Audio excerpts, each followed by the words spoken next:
राज्य सरकार चाषी को धान क्विंटाल पिछा 3100 टंका देवा सह समस्त पंजीकृत चाषी धान किणिबा और चाषी माने धान बिक्री करिबार 48 घंटा मध्य सेमानकु अर्थ पैठ करिथिबारु माननीय मुख्यमंत्री मोहन चरण माझी को जगतसिंहपुर जिला बीजेपी कृषक मोर्चा तरफ धन्यवाद ज्ञापन कर अवसर में जगतसिंहपुर जिला तिर्तोल बीणापाणी कल्याण मंडप ठारे अनुष्ठित धन्यवाद सभारे मान्यवर खाद्य जोगाण और खाउटी कल्याण विभाग मंत्री कृष्णचंद्र पात्र, मंत्री संपत स्वाई, बीजेपी कृषक मोर्चा राज्य सभापति महेश्वर साहू, जगतसिंहपुर विधायक अमरेंद्र दास समेत बीजेपी बहु नेतृवृंद और कर्मी उपस्थित रही मुख्यमंत्री को धन्यवाद अर्पण करथिले।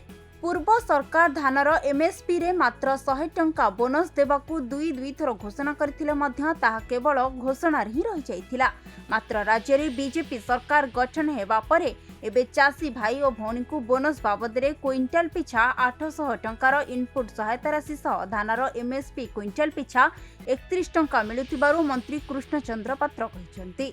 एही अवसर में जिलार सफल चाषी मानकु अन्नदाता सम्मान 2025 रे सम्मानित कराजिबा सह खेलो इंडिया यूथ गेम्स 2025 रे खो खो क्रीडा रे उभय पुरुष और महिला वर्ग रे पदक हासिल करी ओडिशा पे सुनाम आनिथिबा जिलार क्रीडाविद मानकु अतिथि मानक द्वारा सम्मानित कराଯାଇथिला।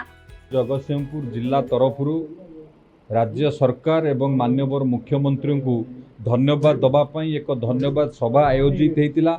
ये धन्यवाद सभार मुख्य उद्देश्य होची जेउ भली भाबरे कृषक मानक पई राज्य सरकार एवं माननीय मुख्यमंत्री नेतृत्व में कृषक मानक आय बढ़िबा हो कि जो धानर प्रोक्यूरमेंट परसेंटेज जदि आपण मान देखिबे गत वर्ष ए वर्ष तुलन में बहुत डिफरेन्स होती, बहुत भल प्रोक्यूरमेंट होती। ये प्रोक्यूरमेंट हबार मुख्य कारण होची धानर एमएसपी जो 800 टंका वृद्धि करागला।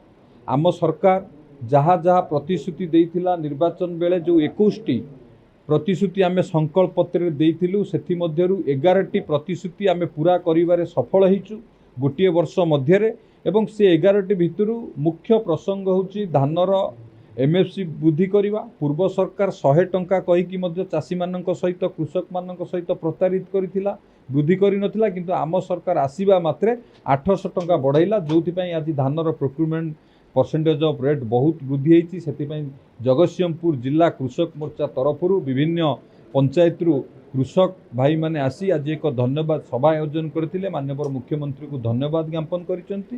कृषक भाई माने किभली सशक्त हेबे, से माने किभली तांका आय बढ़िबो, तांको रोजगार बढ़िबो, सेथि पई आम सरकार प्रतिश्रुतिबद्ध। नवीन बाबू 2015 मसीह सोहलाटे घोषणा करथिले धान क्विंटाल 100 टंका बोनस देवे। 9 वर्ष बीतीगला सरकार पड़ेला दे पारे ना।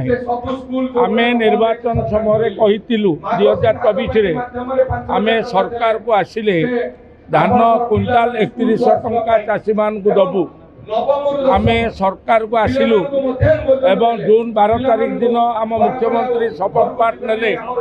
शपथ पाठ करिवार 1 घंटा भितरे आमर मोहन माझी सरकार निष्पत्ति नाला कैबिनेट बसिकी ओडिशा चाषी को धान क्विंटाल 3100 टंका आमे दबु। आमे गत खरीफ धान किणा कारबार रे ओडिशा रे 17 लाख रु अधिक चाषी ठारू 74 लाख मेट्रिक टन धान आमे किणीचु। यह हूँ भारत वर्षर रेकर्ड संख्यक धान किणा कारबार एवं समस्त चाषी रेजिस्ट्रेशन करिथिबा समस्त चाषी ठारू आमे धान किणीचु एवं धान किणीबार 48 घंटा भितरे चाषी मान अकाउंट को पैसा जाइछि।